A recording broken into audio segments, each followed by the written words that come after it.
Hello everyone, welcome back to HardReset.Info channel. In today's video I want to show you how to go live on Twitch on a laptop.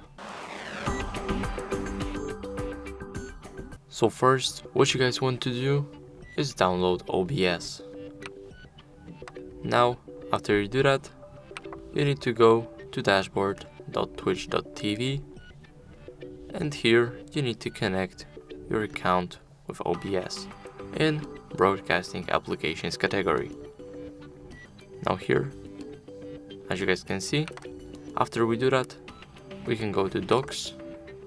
Here we can get stream information.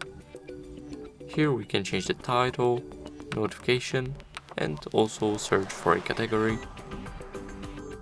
Now, when we click Settings, and here add a source,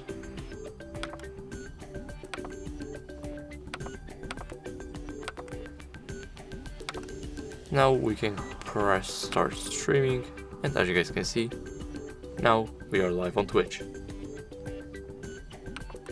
Thank you guys for watching, make sure to leave a like, subscribe, and see you in the next video.